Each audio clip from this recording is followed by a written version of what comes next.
Hey guys, this is DMS3. And this is JD. And this is episode 6 of the Unnamed audio podcast. We have pens, pineapples, and apples. Oh my god. Okay. Well, that's one way to start it.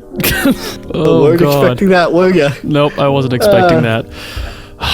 Episode 6 already. Every single time I'm surprised by how far it's gotten. What do we got to kick off today? Okay. Yeah, we just talked about this a second ago. In our deals, we actually have a deal today for once, which is kind of cool. I'm sure that you know this website better than I do, but it ends up that the Stereo Exchange, I say stereo all the time, stereoexchange.com, they've got a moving sale, and they do lots of stuff, other than headphones. They do like speakers, amps, blah, blah, blah, blah, blah, blah, blah, but we care about headphones.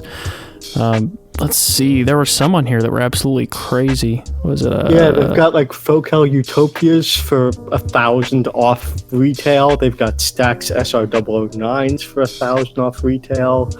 They've got like, $1,800 Odyssey LCD XCs for 1,100. Yeah, it's like basically like used prices for new things. Yeah, and Stereo Exchange is actually a brick and mortar store in the NoHo district of New York. Would you look at that? Huh. Is that... we're going to be in New York in a few days. Oh my god. Yeah. Oh yeah. That's exciting. And they also have a couple turntables and some speakers and some power amps and stuff like that. But we tend to be more headphone people, so... Yeah, at least at the moment, probably continuing forward. I mean... Not gonna lie, it's just more convenient too. I love speakers, don't get me wrong, but it's just headphones it's a lot easier to just have a million pair of headphones in your house, and a lot more acceptable because you can hide them in drawers and closets and under cushions and stuff like that. It's kind of harder to hide a speaker addiction. Exactly. So, and we'll have the link to this sale in the show notes. Yes, which we're actually going to have show notes this time. We're going to start doing that, so it'll make it a lot easier for people to kind of figure out, what all is going on, where the links to all this news is, because people have been asking me for links to, our sources, things like that. So I'll be putting all that together with JD, and we'll get all that nice and neat in the descriptions for you. So. And we also have some really, really big news this week. It's not kind of every day where, a brand new headphone is announced, but earlier this week, Mr. Speakers announced their Aeon, A-E-O-N, headphone, which is a planar magnetic headphone like their Ether series that's a little smaller. It's kind of a teardrop shape. Yeah, I saw that. Yeah, and it's selling for $800. And what makes me really excited is that they're actually ear-shaped headphones. Yep. Like, no one does that but Sennheiser that I know of. Well, no, Focal does that. But, like... Yeah, some people do it. And what's really exciting is, the first place that they'll be available for people to hear is CanJam New York. So we'll be hearing them in a few days. We will have heard them by the time this podcast goes up. Speaking of which, guys, by the time this podcast is up, we will be in CanJam. We will have been in CanJam for a day and a half, probably. Indeed, and just so everybody, just so everybody can be fully aware, Eon is actually available for pre-orders now, and ships the end of April 30th of this year, obviously. Woohoo! So we'll have some details on those after CanJam, maybe on the next podcast. Yeah, definitely. Cool. We'll be able to both put on our opinions on them. Yeah, there have been some frequency response graphs, and the frequency response looks quite different to the ethers, so This could be actually really, really compelling. What did it look like? I actually didn't see that. It looked like it was a little bit mid-forward, if I recall, and it's got pretty linear bass, whereas, there's a bit of a more of a drop-off in sub-bass than you would expect with the ethers, in my experience, than you would expect from planars, but it looks interesting, and I guess we'll have to see how it sounds. Sweet. I'm certainly excited for it. Yeah, it's not every day that you see something new from Mr. Speakers. Huh. And we'll also have those, of course, linked in the description to the video, the SoundCloud description, all that stuff. So, cool. And on the subject of CanJam, that's our next discussion topic is what we're looking forward to seeing at CanJam. I've been taking requests over on Reddit, so I guess I'll link that in the description too. Well, no, there's no point in that because I'll already be at CanJam. But I've been taking some requests on there, and people have been asking me to go check out some really interesting things. But first off, what are you looking forward to seeing? I'm actually looking forward to a couple of things. Not all that much because, if I'm being honest, most of the stuff that's going to be at the show I've heard before. Generally, from what I've heard at CanJam, it's mostly new stuff and vendors showing off stuff more so than community members bringing their own gear. Right. And usually vendors don't bring like old gear that they don't make anymore. Like, for example, Hi-Fi Man is going to be there, and no one should expect to be seeing like HE6s at the show, for example. But honestly, the biggest thing I'm personally looking forward to is ZMF's new headphones, the Icon and the Atticus. Oh man, yeah, I've heard so much good stuff about them, and I just really want to get my hands on them and have a listen, because just everybody's review of them is absolutely glowing. That looks super interesting. I've really wanted to hear the Sonoma Acoustics electrostatic. They have this $5,000 electrostatic system, which is the amp and the headphones. And I haven't heard a lot about it, but from what I have heard, it's good things. Obviously, we're going to hear the Mr. Speakers Eon. He's probably also going to have the final version of the Mr. Speakers Ether Electrostat, his electrostatic headphone that's going to be coming soon, and I'm really excited to hear that. And from there, just some other like smaller stuff like actually, I did forget something. I just mentioned them too as well. With Hi-Fi Man, I really want to try the Edition 6, their new $6,000 headphone. I heard from people. So Hi-Fi Man was at the Philadelphia meet last weekend, and I heard from people who got a chance to hear them there that they're really, unfortunately, a bit disappointing. But I still kind of want to hear them. That's fair. Yeah. I kind of want to check out a lot of gaps that I have in my can library. So there's a lot of cans out there I haven't heard. I haven't heard Focals. I haven't heard some really nice Odysseys before. Yeah, I personally want to rehear the Focal Utopia again. Oh man, I'm really looking forward to that. There's a few like kind of interesting things that aren't necessarily headphones I want to check out, like the A16 Realizer, which was a Kickstarter project. I'll talk more about that later, but it's kind of it's an amp and audio processor for like gaming and surround and stuff like that. It's supposed to be really high end though. It's not like something you're gonna find on Newegg. So like we're talking like I'm pretty sure it's like $1,000 or something. I'll have to look back at it. They're not cheap. I'm not sure. Yeah. I'm also looking forward to as well. There's a company called Clear, spelled CLEER, that have announced like an $800 headphone that looks a lot like Sennheiser HD800s. Ooh. And from what I've heard, it's not tuned anything like HD800s, but there really aren't many reports about it, so I'm really excited to hear that, actually. That'll be very interesting. There's going to be so much cool stuff there. I'm really excited for it. Oh, yeah. It's going to be absolute, like, insanity. Just tons and tons of stuff. Oh, and I'm going to be going home with actually a pretty fair amount of headphones. I think there's probably like 4 people now that are sending me home with review units, which is really exciting for the channel too. So there'll be a whole lot going on right after CanJam. Not just the CanJam footage, there's going to be a ton of that, but there's going to be a lot of new reviews coming out right after that. So things I probably normally wouldn't be able to afford either. So I'm really excited about that. It's all around, it's going to be a great experience. I'm really looking forward to it. I have to leave my house at like 4 in the morning to catch my plane, so that's going to be great. I'm going to be running on like caffeine all day, both days. I'm gonna be about the same. So, and we're gonna catch Legend New York. It's gonna be awesome. It's gonna be great. We're gonna see all the people from the Discord there. It's gonna be 10 out of 10.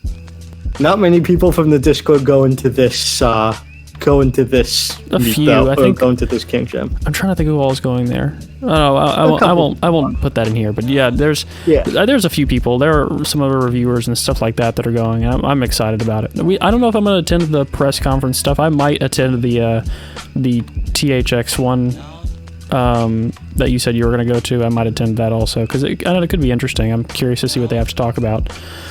Yeah, so. THX really hasn't done much.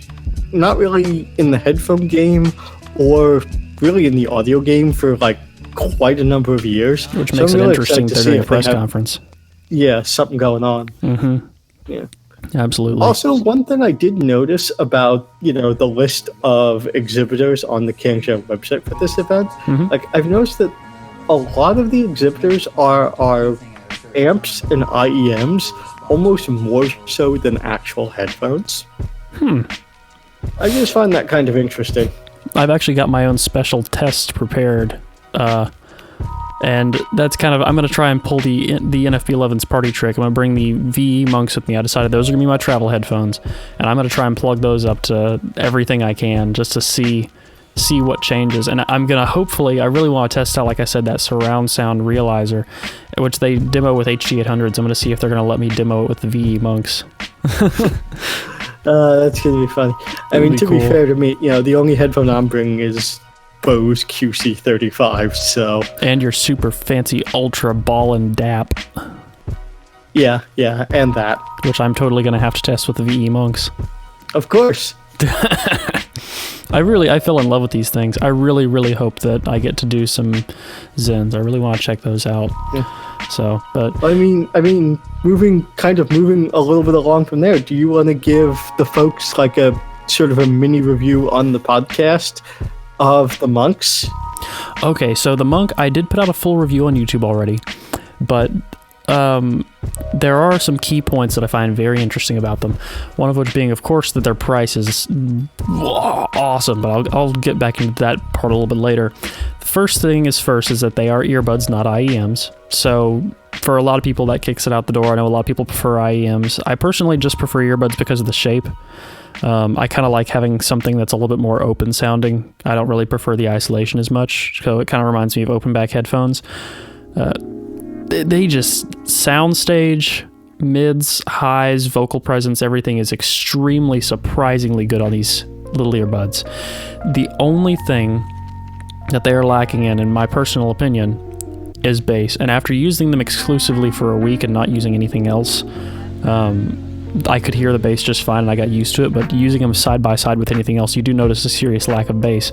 But the real kicker is that these things are only $5. And I'm sure, you probably already heard me talk about this somewhere else, but $5 I almost said IEMs, $5 earbuds that outperform a fair number of the headphones that I've reviewed, which is just, that's an absolutely mind-blowing concept to me. And not only that, they're really comfortable for me to wear. I've been wearing these probably about 8 hours a day for more than a week straight. I mean, all day long, when I'm at work, when I'm, at home, everything in between. And I'm using them on, my phone, on my laptop, on Fulla 2, on the NFB11, on everything. And they sound great across the board. I'm using them right now as we're recording the podcast. Like, these little things are just... They're really surprising, and I'm not saying that they're the best things in the world, but they're only $5 on AliExpress. And if you're into audio, it's kind of worth just having a pair, just to kind of mess around with them and see what it sounds like. Because worst case scenario, you spent $5 on something you don't like. I mean, that's not really a loss if you ask me. That's less than a set of ear pads or ear tips for most headphones. Yeah, definitely. Like they're, assuming you can deal with earbuds, they're a ridiculously good pair for the money. Absolutely. Just insane. And the really cool thing is that if these had a little bit more bass, honestly, they would be the perfect portable little headphones for me. And what people say is that the Zen has got pretty decent bass for an earbud, so I really want to review a set of those so bad. We'll see if that happens. My issue with Zen is, personally, that they're, earbuds that are $150 that are also 150 ohms. So kind of like they're, earbuds that are expensive and hard to drive portably, which just kind of to me is just like kind of kills it. It's kind of beautiful that you can buy earbuds that include a balanced 4-pin XLR connector. It is ridiculous. That is just seeing the picture of those on their website. I was just like, this is why I love audio. Everything is so overkill, and it's brilliant. Yeah, I love it. And you can even get the $5 monks with a 2.5 millimeter TRRS balance connector. Jeez. Yep, that's the thing too. You could have a portable DAP, kind of like yours, with a balanced connector on it, and have balanced Zens on the go. I mean, if you want to take the high-end earbud route and have a balanced connector and adapt to power them, you could do it. It's really doable. That's the brilliant thing about audios. You can, whatever your preferences are, there's a route for you. There's something out there for everybody. You may like, bright Bayers. You might like the high spike in the high mids or low highs in the HD 700s. You might like Hi-Fiman. You might like Sennheiser with their Veil. You might like earbuds. You might like IEMs. Who knows? There's something out there for everybody, and there's always an end game upgrade path for whatever it is that you like. And that's just, I'm ranting. But it's excellent. I love it because I'm an earbud person. And it looks like there's an end-game option or an end-game path potentially for earbud users. So, I don't know, I'm geeking out.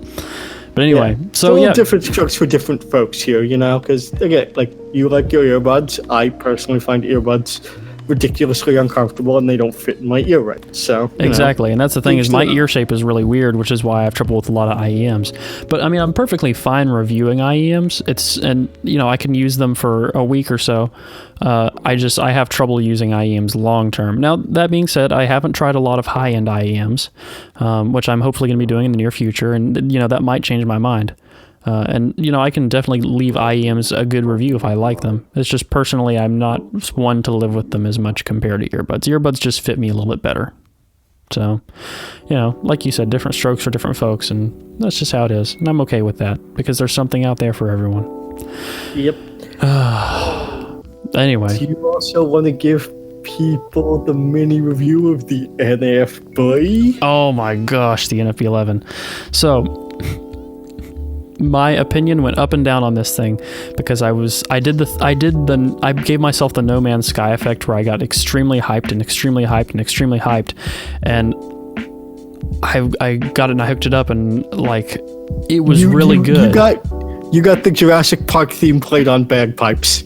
Yes, I got really, really, really excited. I got overexcited to the point where I expected it to like destroy me with amazing sound, and I guess I was like, oh man, but then I came back and listened to it and I was like, this is actually an incredible amp, and I've been listening to it ever since then and putting everything that I have on it, like earbuds and the HD 650s and the Bayers and just the Bose headphones that I absolutely hated and still kind of do, and just everything I have I've been throwing at this NFB11, and it just takes them and makes them sound good, and I'm like, how do you do this? How do you make everything sound good? Everything sounds good on the NFB11.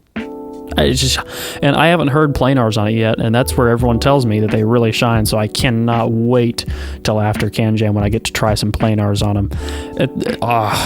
Now, there's a few things I absolutely love about this over everything. I had a lot of trouble installing the drivers on Windows, but that seems to be kind of a hit or miss thing. A lot of people don't have too much trouble with it. But they were plug and play on my Mac, plug and play on Linux, so I haven't worried about that too much. And really, honestly, I didn't try that hard to install the drivers. I kind of I'll just plug it into the other computer. There's a switch on the front of this that lets you switch between your 3 different inputs, USB, coax, and optical, and there's another switch for low-high gain and another switch for your outputs, which is headphones, variable DAC output, which is RCA, which is controlled volume from the pot, and then there is fixed line-level output. And the variable is pretty much like a pre-out, basically. Yes, which is great because I actually am running that RCA out to a set of powered speakers, so I'll have headphones on, and be listening to my HD650s, and when I flip the switch over to variable, it switches over to my powered speakers. And what's brilliant is that I don't know how they manage this, but it comes out the powered speakers and sounds almost like the exact same volume level to me as the listener as it was in my 650s. So I'm listening to 650s, I flip the switch, it sounds like it's the same volume in the room as it was in my headphones, and I just take off the headphones and it's a perfect transition every single time. And that was just an extremely satisfying overall experience for me. But this amp has been phenomenal. I can't complain about it in any way at all. I'm extremely surprised that it's as affordable as it is. Even if you were getting this thing as a DAC, I feel like it'd be a great deal. And I'm going to be using it as a DAC actually in the near future to test out several other amps that are going to be coming through, but I don't see anything that's coming through really competing with this that much, but we'll see. Overall, NFB11, if you have the opportunity to get it, you need to. And if you're considering getting like a shit stack or an Uber stack or anything like that, you should just save up the extra money and get the NFB11, because it'll be well worth your time and money spent. It's just, I got rid of Modi 2 and Asgard 2 to get this, and it's just unregrettable. Absolutely unregrettable.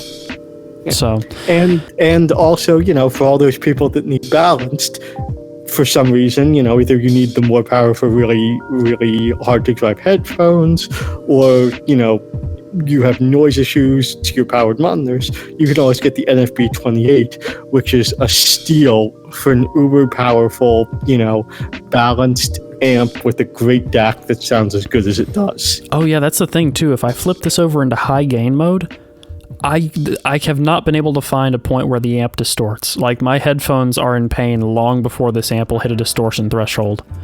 So I believe this thing could power some pretty beefy headphones with no trouble at all.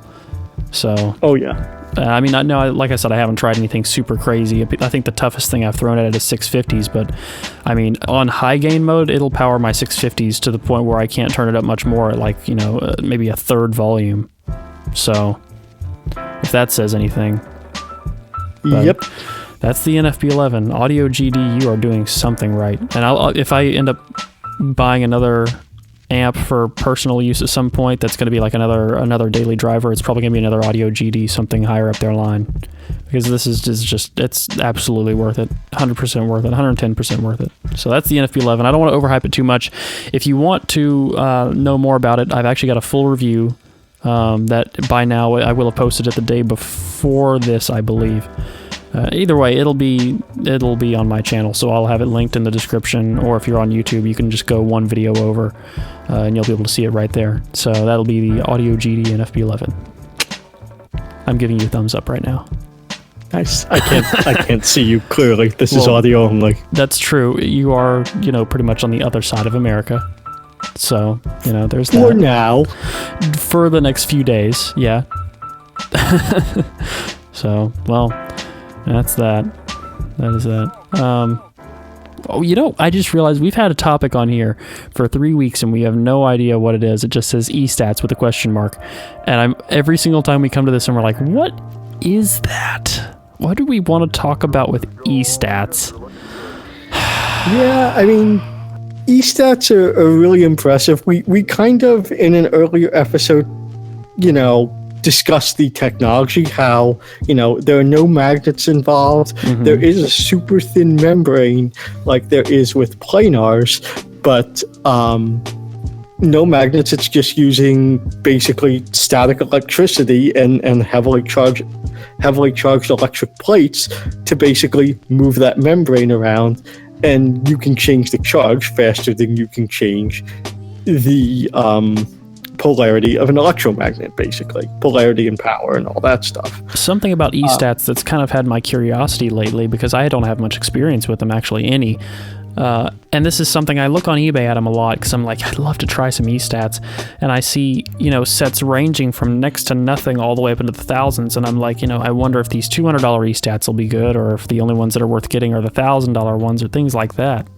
Well, most of the cheap ones are not actually proper electrostats. They're actually electrets, which are basically the same technology, except, instead of the plates being, effectively discharged, and then when you apply a charge to them, the membrane moves. The plates are permanently charged, and they just kind of like swap their charge back and forth between the plates on either side of the diaphragm.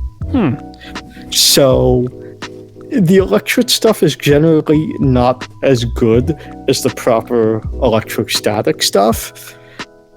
The other difference is electrostatic stuff, you need an electrostatic amp for. Right. Most of the electric stuff just has a 1/4-inch jack, and a lot of times you can just plug it into your standard headphone amp and it'll work. Interesting. So would you say the electret stuff, is that, I mean, would there be a situation where that would, in its price range, be better than ordinary headphones, or you think it's just not worth it? Sometimes you can find them super cheap, and they are interesting. They are interesting to get your foot in the door, if you don't have anywhere local to you that sells electrostats or has them for demo. But I don't really think it's that good of a way to really get your foot in the door personally, because they do act fairly differently. Oh wait, Stax is going to be at Can Jam, isn't it? Yep, Stacks are going to be at Can Jam. Oh my god, I'm gonna go. Well, that's gonna happen. Yep. There's gonna be other nice e-stats too, aren't there? Oh yeah, Mr. Speakers will likely have his e-stat. There's the Sonoma e-stat that I'm personally looking forward to. Sennheiser and Hi-Fi question mark? Oh yeah. I keep forgetting that they're both gonna have, Sennheiser's gonna have the Orpheus there, Hi-Fiman's gonna have the Shangri-La there. I know that Orpheus is the most overexposed thing in the universe, but I just have to cover it, even though it's gotten so much exposure already. Just because I have to hear them. I need to. It's just at some point in my life. Hopefully you get a chance. It's, Press pass. Hopefully it's good for something. Yep. And I got me a press pass too. Woohoo.